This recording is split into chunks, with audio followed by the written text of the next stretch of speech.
Continue to pour in all the details. I'm joined by Mark Logan, a former Conservative Member of Parliament, who this year joined the opposition Labour Party. Mark, welcome. I mean, what happened to the Tories? Well, I mean, tonight is Labour's night. At the end of the day, I think that it's been a long time coming. I mean, I felt that I was a backbench or a second bench Conservative MP for 4.5 years, but it felt from the dying days of Boris Johnson's administration, that it was the end of times for the Conservative Party. And you might think, yes, going back 4.5 years, Conservative Party won a 80-seat majority.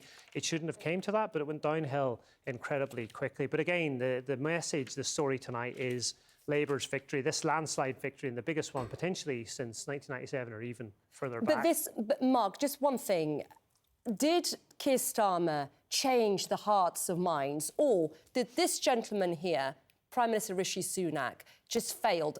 The vote for Labour, is it because they've been won over by Sir Keir Starmer, or does it speak more to the failures of the Conservative Party? Well, I think, and speaking frankly, as someone now that doesn't really have skin in the game during this election, is that when it comes to Keir Starmer, I think he has been a slow burner. It's been, 4 years in the making since he became leader of the Labour Party. I think people back in 2020, they weren't too sure, if you remember that Hartlepool by-election in the northeast of England. They thought that might be the end of Keir Starmer as the leader. But you have to give him credit. He's really changed and turned around the fortunes of the Labour Party. He's changed it internally. Maybe he hasn't been externally been a big charismatic figure the last 4.5 years, but he's done the groundwork to make sure Labour is fit for government and fit to deliver a stable government over the next 5 years, potentially 10 years. Well, I'm going to go further than that in the sense that he's changed, but Tony Blair changed it with New Labour.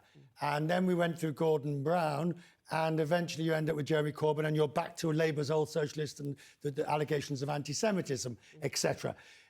How deep is Starmer's change? Oh, it's deep. And I think that Starmer, his government under his leadership, he's really going to put a stamp on his authority. He's going to have to. I mean, if the exit polls are correct and Labour ends up with 410 or 420 seats, it's going to be difficult to manage so many people, because there's only so many roles you can give to people as ministers or in the cabinet or as second benchers. So he's really going to have to manage. And I think looking down the track, I think that perhaps on the left side of the Labour Party in British politics, you may end up having the opposite effect of the ERG, which was the right-wing faction within the Conservative Party. So that's something that he's going to have to manage. But I think he's really going to put his authority on it. He has done. I think you've seen that over the last few weeks and months. He's really put his moral authority as a stamp on that. So I think the electorate, if the exit polls are correct, this is people saying we do want change in the United Kingdom. I think, but the second thing, and perhaps the more difficult thing, is to actually deliver the change. And that's going to be the real challenge in this Parliament and the subsequent Parliament. And he will make lots of people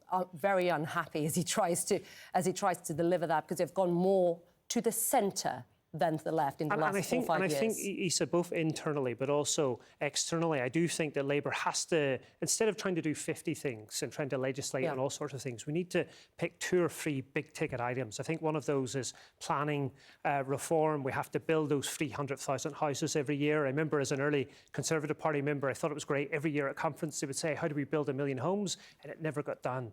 And we actually have to see that change. We have to deliver on those homes, or else you're going to end up with people feeling very disaffected. And perhaps Reform UK, even if they're only polling at 13 seats, they could thrive on that disaffection 5 years, 10 years down the line.